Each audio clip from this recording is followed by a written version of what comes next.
My dad's name flashes on my phone screen for the 5th time in a row.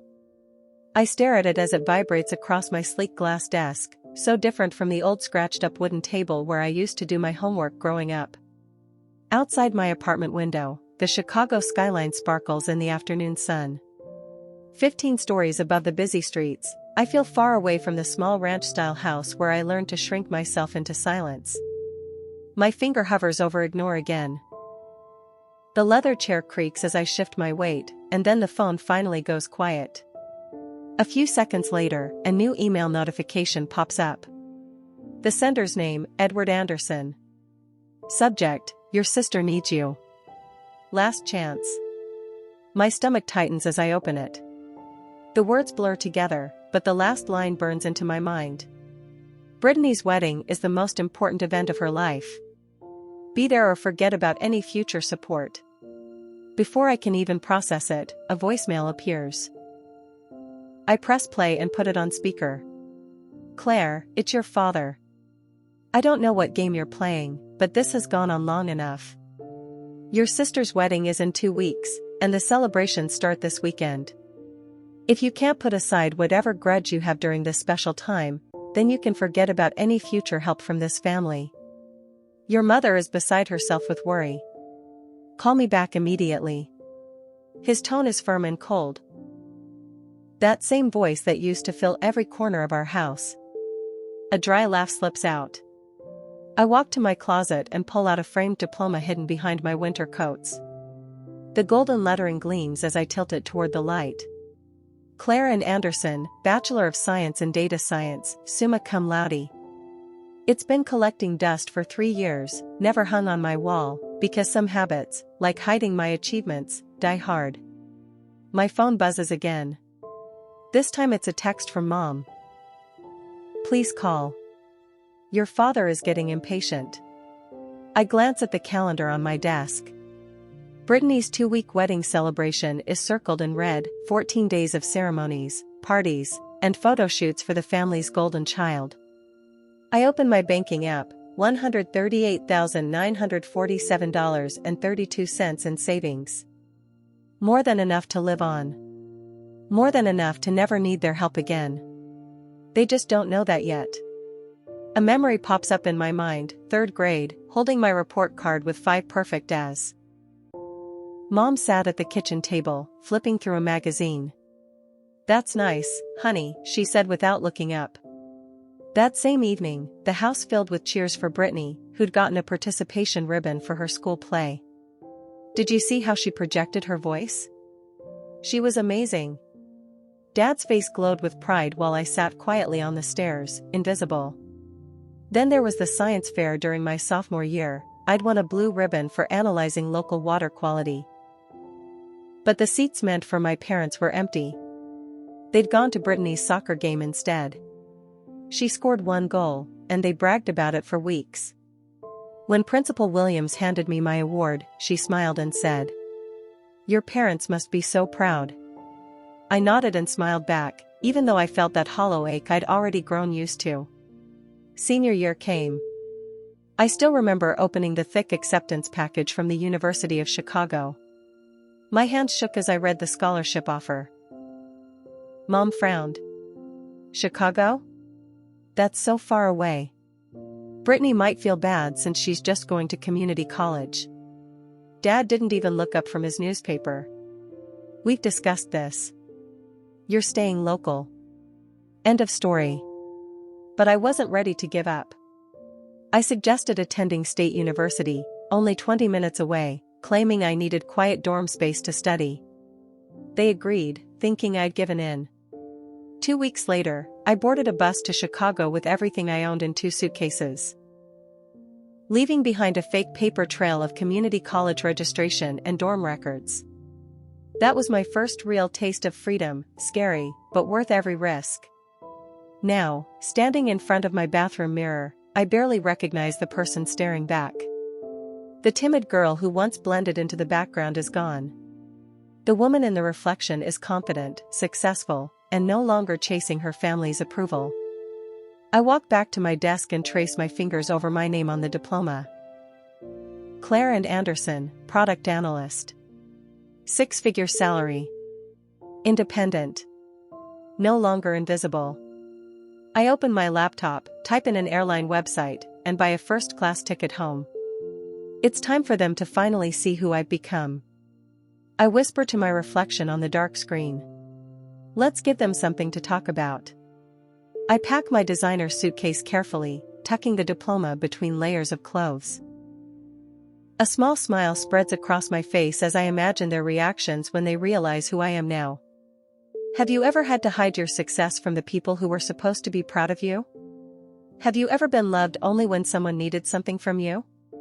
Well, this homecoming is about to teach my family a lesson they'll never forget. The rental car rolls over the familiar gravel driveway. I park behind a florist's van unloading towers of white roses. My childhood home looks like something straight out of a bridal magazine, ivory fabrics wrapped around the porch rails, everything sparkling with perfection. Before I can even knock, Mom opens the door.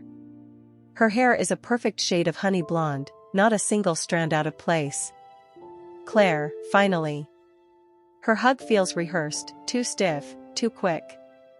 So, you decided to support your sister, I see. Inside, the whole house smells of vanilla candles and fresh paint. Every surface has turned into a workspace for wedding prep. Dad walks out of his study, glasses low on his nose, holding a clipboard. He doesn't hug me, just gives me a curt nod. Good. You're here. The programs need to be folded, and the guest bags assembled. He shoves the clipboard into my hands.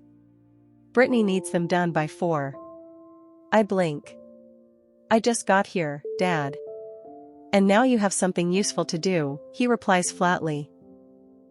At that moment, Brittany appears at the top of the stairs, phone pressed to her ear. No, I said cascading arrangement, not gathered. This is literally ruining everything. She spots me and holds up a finger, the universal weight. Do you realize this is the most important day of my life? When she finally walks down, she gives me a quick air kiss near my cheek. Mad. Thank God. The caterer's threatening to quit and Mom's hopeless with the seating chart. Nice to see you too, Brittany, I say dryly. Ryan's planning a surprise for the reception, and I have to make sure it matches everything else, she adds dramatically. Ryan? I ask, setting my bag down. Mom chimes in proudly. Her fiancé. You'll meet him at dinner. He's wonderful, such a smart investor. Crypto millionaire, Brittany corrects with a grin. Ryan arrives right at 6:30, carrying an expensive bottle of wine and wearing a confident, polished smile that doesn't quite reach his eyes. He's tall, clean-cut, the kind of man who looks like he belongs in a luxury watch ad. The mysterious sister finally appears, he says, gripping my hand a little too tightly. Brittany said you're some kind of computer genius hiding out in the big city. Product analyst, I correct. Sounds intense, he says with a wink. I've got friends working on an AI trading platform, cutting-edge stuff. We should talk sometime. During dinner, Ryan takes over the table, bragging about crypto investments and exclusive business opportunities. Dad hangs on every word. I wait for a pause before asking casually. So which exchanges do you mainly trade on? His smile falters for just a second. Oh, a mix. Mostly private platforms, invite only, through my network. Interesting, I say. And your company's based where? We're decentralized, he replies smoothly.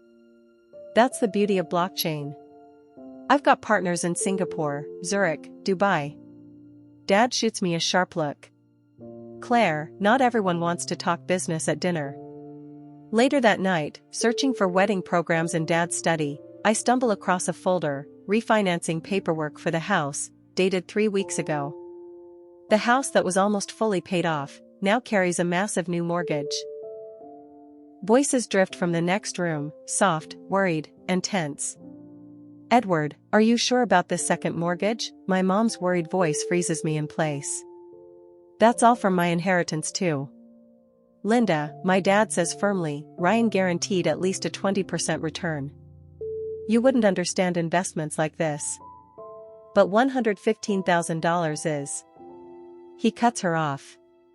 This is how real wealth is built. I lean against the wall, my mind automatically calculating risks. A second mortgage. Family savings. Inheritance. All going straight into Ryan's shady-sounding investment deal. He's a scammer. Aunt Linda's voice is barely above a whisper as we stand outside in the garden, pretending to admire her wedding flower arrangements. You see it too? I ask quietly. She nods, her gray eyes, so much like mine, filled with worry. Your father won't listen, she says. He claims I'm just jealous of his success. She sighs. Remember Mr. Wilson down the street? Lost 50 grand in some exclusive investment opportunity last year. Sounded awfully familiar when I heard about Ryan's plan. Madeline, a voice calls from the fence. It's Mr. Stephen, my old science teacher, waving. I've been following your career, he says with a proud smile. That data science program in Chicago, you went to one of the best in the country. I freeze. How did you? He chuckles. Unlike your parents, some of us actually pay attention.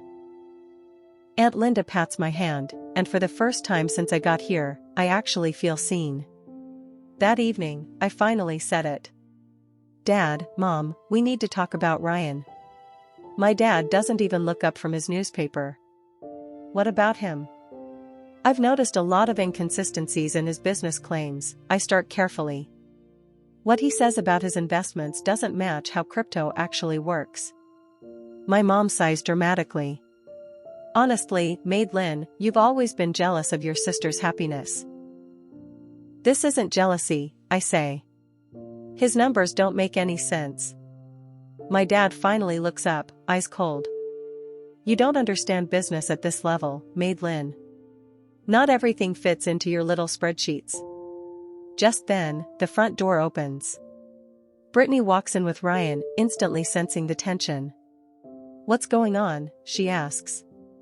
Your sister has concerns about Ryan's business, my dad says flatly. Brittany's face twists. Seriously? You show up after 3 years and try to ruin the only good thing in my life? Ryan puts an arm around her shoulders. It's okay, babe. Some people just don't get innovation. I look around the room, their faces defensive, blind, delusional, and realize I've miscalculated. They don't want the truth. They want the fantasy that makes Brittany special and Ryan her perfect prince. The invisible daughter sees everything, but no one wants to look. When you see the people you love walking straight into disaster, how far do you go to stop them? Do you risk rejection just to protect the ones who never really saw you? Later, I'm sitting in my old booth at Rosie's coffee shop, the same one where I used to study calculus in high school. The vinyl seat squeaks under me, familiar yet strange. My laptop glows with open tabs, business registries, investment forums, social media. 3 names stare back at me. Ethan Lewis. Edward Lambert. Ryan Lawson. Now he's Ryan Edward. Same man, different names. Same charming smile, different victims. I sip my black coffee, the bitterness matching the feeling in my gut as the pieces fall into place. Need a refill, hon? I look up. It's Margie, the same waitress from when I was a teenager. She glances at my screen and her eyes widen. My cousin lost everything to a guy who looked just like that. Called himself Edward something. My stomach tightens. Lambert? That's it, she says, setting down the pot. He ran an investment scam. Skipped town right before the wedding, broke her heart and emptied her savings. I pulled up another browser tab. Would your cousin talk to me? 2 hours later, a woman in her 50s sits across from me, hands trembling around her coffee mug. I thought I was special, Tara whispers. He made me feel chosen. My sister thinks the same thing, I tell her softly. Tara slides a folder across the table. Photos, bank statements, police reports. He disappeared 3 days before our wedding, she says. Took $60,000 and my mother's heirloom ring. The photos confirm what I already know. The bank transfers lead to untraceable offshore accounts. The reports mention 3 other women in 3 different states. I thank Tara, pack up my laptop, and head out. The wedding is 5 days away. My stomach twists into a hard knot. Where have you been? My mom's sharp voice hits me as soon as I walk in. The flower arrangements need checking, and Brittany's having a meltdown over the place cards. I glance at my watch, it's barely noon. I was researching something important. More important than your sister's wedding? She shoves a checklist into my hands.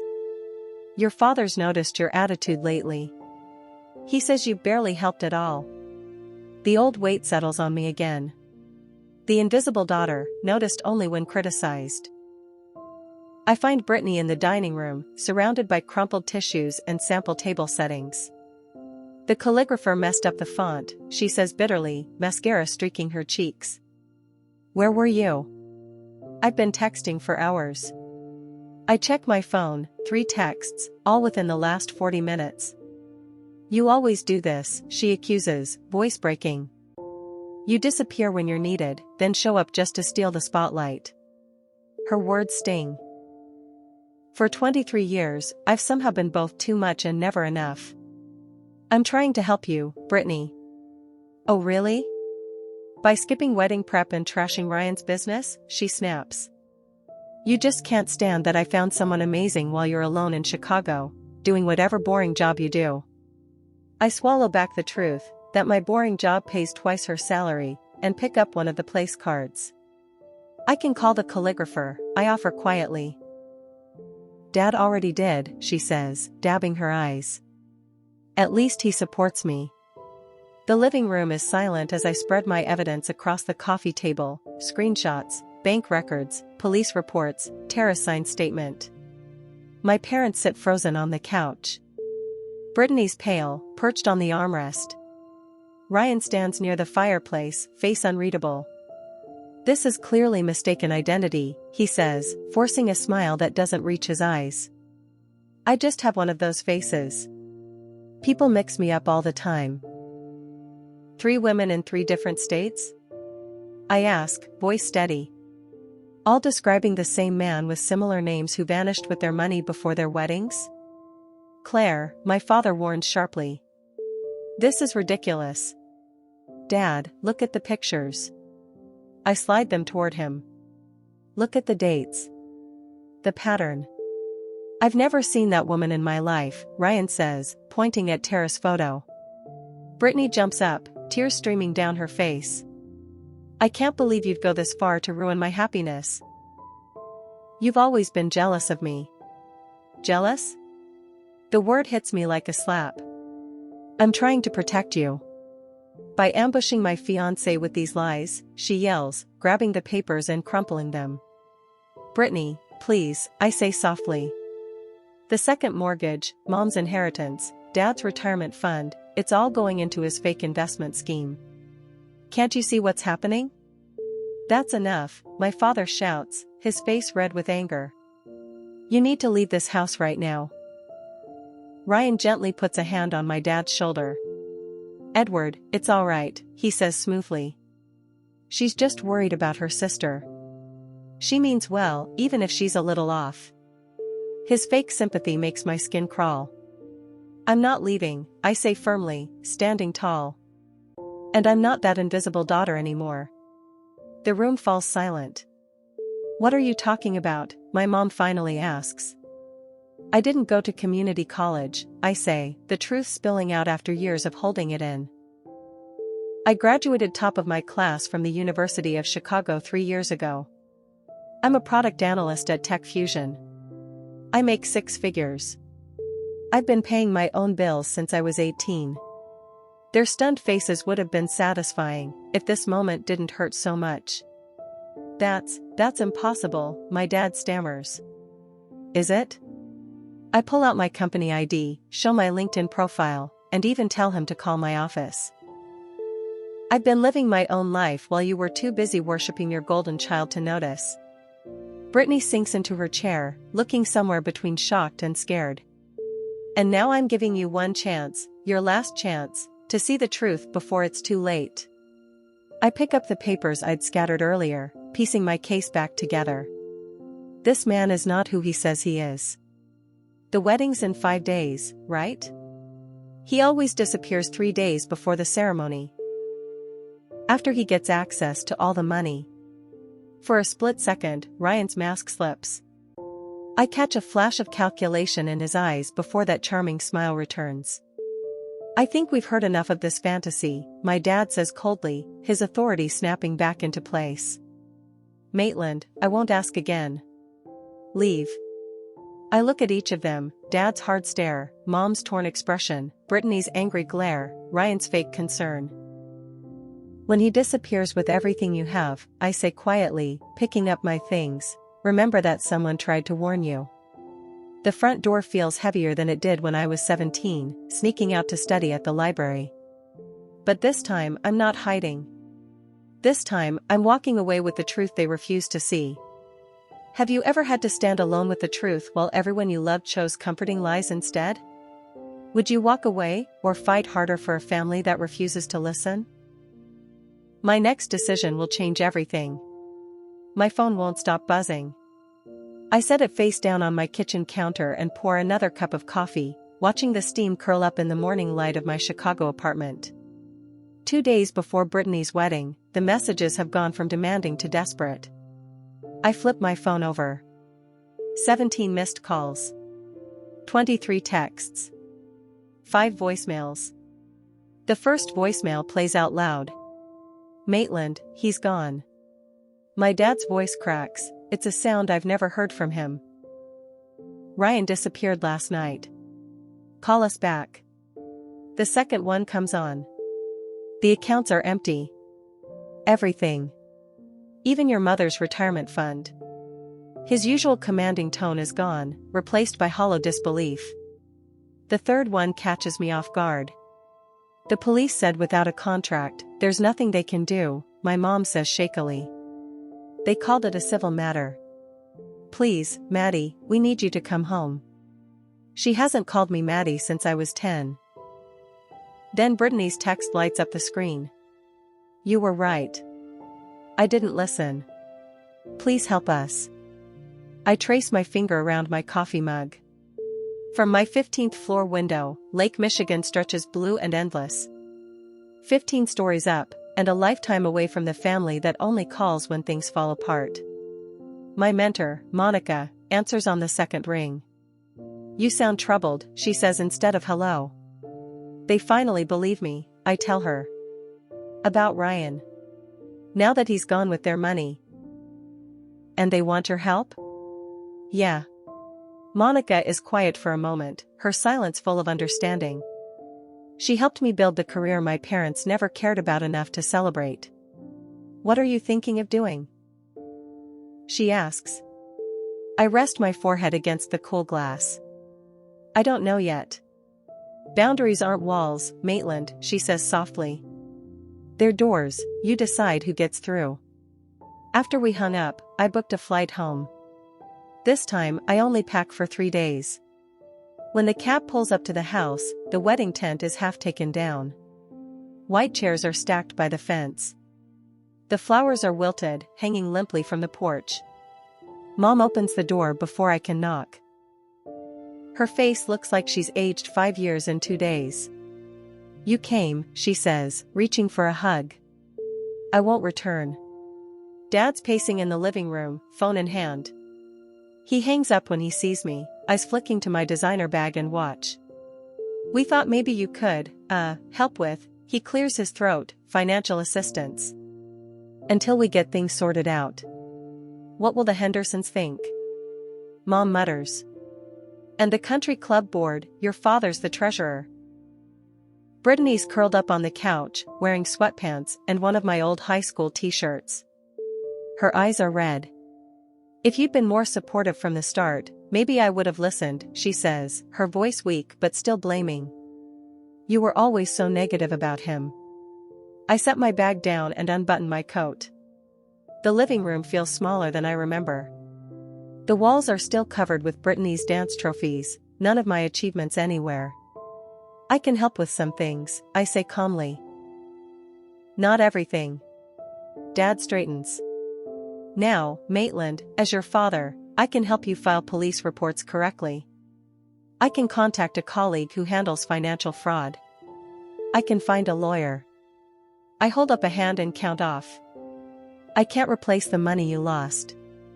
The silence feels heavy until Mom speaks up. I earned 6 figures, I continue. I've got solid savings, but I won't throw it all away to fix something I warned you about. Dad's face turns red. This family has supported you your entire life. A short laugh escapes me. Did you? When exactly? You mean the roof and food? That's just parenting, Dad, not sacrifice. Brittany sits up. So you're just going to abandon us? After being right? Is that what matters to you, being right? I meet her eyes. What matters to me is being respected. Being heard. I take a deep breath. You need me now, but you've never wanted me. There's a difference. Mom sinks into a chair. How can you be so cold? I learned from experts, I say before I can stop myself. For the first time, they all really see me. Not the background daughter. Not an outsider. The woman who built herself from scratch, without their help or approval. These are my boundaries, I say quietly. I'll help you legally. I'll stay 3 days. I won't empty my savings or sign anything. Those are my terms. Dad opens his mouth, then stops. When did you become this person? When you weren't looking, I replied. Is it our duty to help our family when they've treated us badly? Or is setting boundaries the only way to protect yourself? What would you do, help them anyway, or finally choose yourself? Dad starts pacing again, his footsteps echoing on the floors I used to sneak across as a teenager. As head of this family, he says firmly, I've always made decisions for everyone's best interests. He turns to me, standing tall again. This situation calls for a united front. I sit on the edge of the same armchair where I used to curl up with books as a kid, trying to make myself invisible. But not anymore. Mom twists her hands, her wedding ring clicking nervously against her knuckles. Blood is thicker than water, Maitland, she says softly. You understand that now, don't you? The weight of their expectations settles heavy on me, like it always has. I straighten my back. You've always thought you were better than us, Brittany snaps. Her voice cracks. Her tear-streaked face barely looks like the glowing bride-to-be from the wedding invitations still scattered on the coffee table. Perfect Maitland, she mocks, with her fancy job and big city life. I glance at my watch. 27 minutes. That's how long they've been trying to guilt me into giving in. The same old routine, pressure, guilt, teamwork, like when Brittany and I used to play with paper dolls. She got the pretty dresses. I got the torn scraps. When I was 8, I started calmly, I won the district spelling bee. You said you couldn't come because Dad had an important meeting. Dad's mouth opens, but I raise my hand to stop him. I saw you both later at Friendly's, I continue, celebrating Brittany's participation ribbon from field day.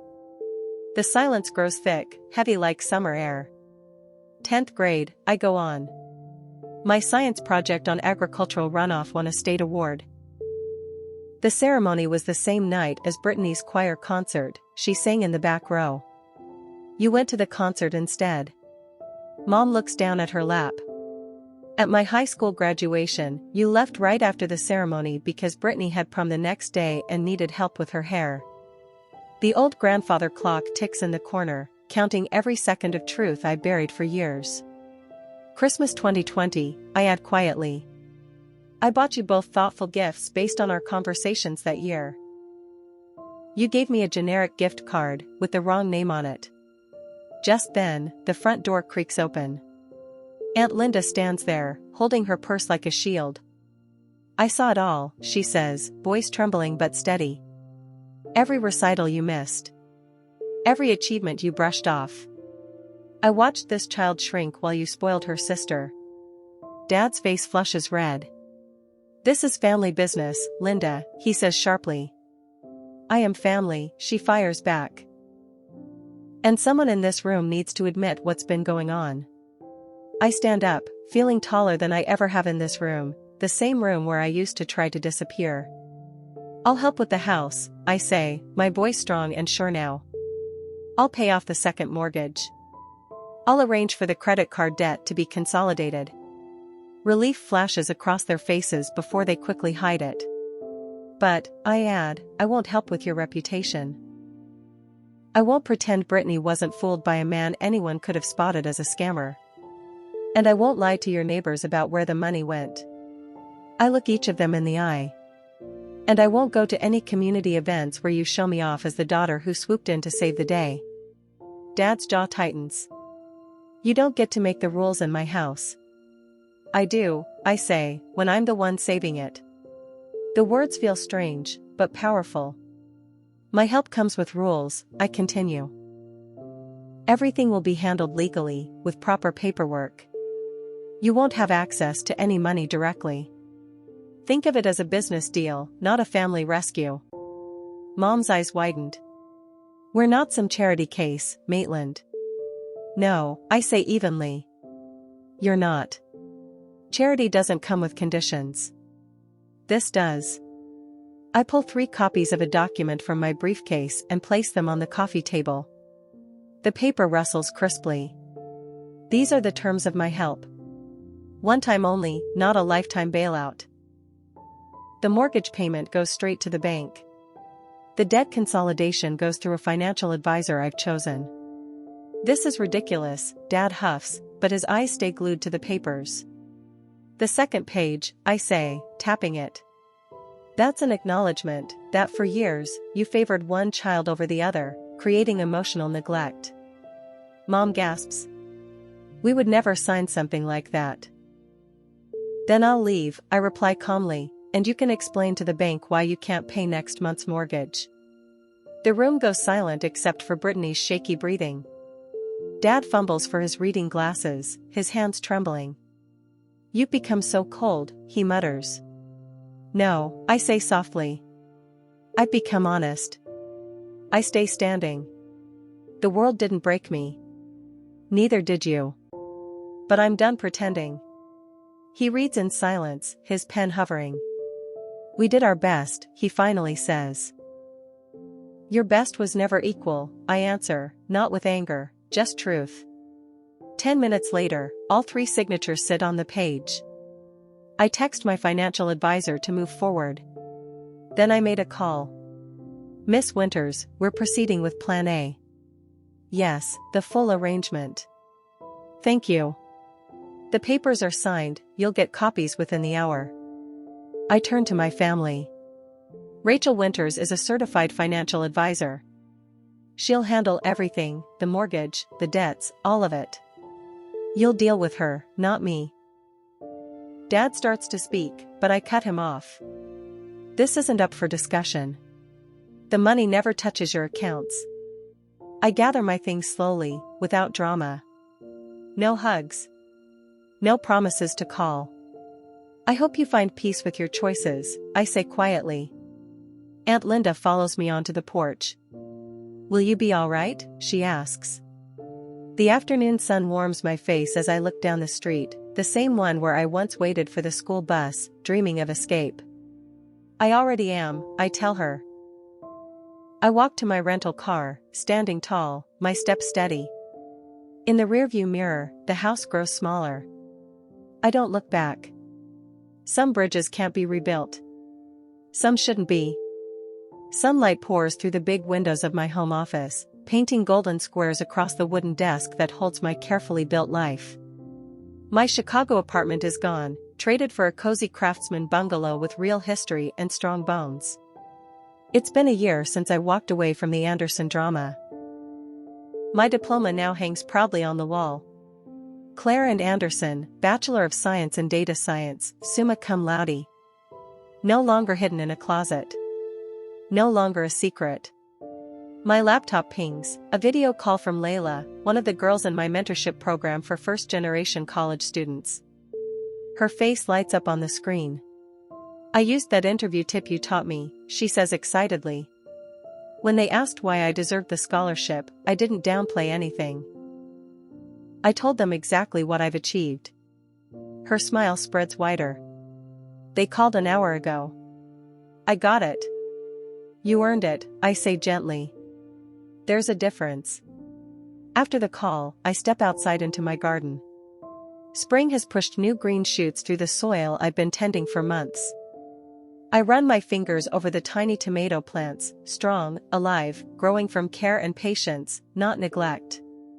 On the patio table sits a letter from my therapist, Dr. Chen. 1 year of weekly sessions, it reads. The patient has shown major progress in setting healthy boundaries and recognizing her worth independent of family approval. Wednesdays are still for the community center, where I teach young women about money and confidence. Just last week, Tanya, a bright 17-year-old who reminds me of myself, spotted a pyramid scheme targeting her mom. I told her the numbers didn't add up, Tanya said proudly. My phone buzzes with Aunt Linda's monthly update. Dad and Mom are still struggling to refinance. Brittany's working part-time at the local bank and going to therapy twice a month. No attempts to contact me, and that's okay. The boundaries are holding. The garden timer beeps. Time to get ready. Later, the community center fills with applause as I walk to the podium. The mentorship program I started just got an award for helping first-gen college students succeed. The trophy feels solid in my hands, real, earned. As I look out at the crowd, I see no empty seats where my parents should be. Instead, I see Dr. Chen smiling proudly, my kind neighbor Mrs. Grayson waving, co-workers who value me, and friends who genuinely care how I'm doing. When I started this program, I tell the audience, I thought I was helping others find what I never had. But I learned that real worth doesn't come from who notices you, it grows when you start seeing yourself. Back home, I open my laptop and finalize the Anderson Visibility Scholarship for students whose achievements have gone unnoticed. The essay question reads: describe a time your contributions were overlooked and how you still recognized your own value. A notification pops up, an email from Sasha, my first mentee. You saw me when no one else did, she wrote. That changed everything. As twilight settles, I water my garden carefully. The tomato plants, the peppers, the herbs. All thriving. The leaves rustle softly, like they're whispering approval. I touch the rose bush I cut back last fall, it's growing again, stronger than before. Some things grow stronger when they're cut back, I whisper, smiling at the life I built, steady, bright, and finally, fully visible. Did you enjoy the story? Where are you watching from? Tell me in the comments.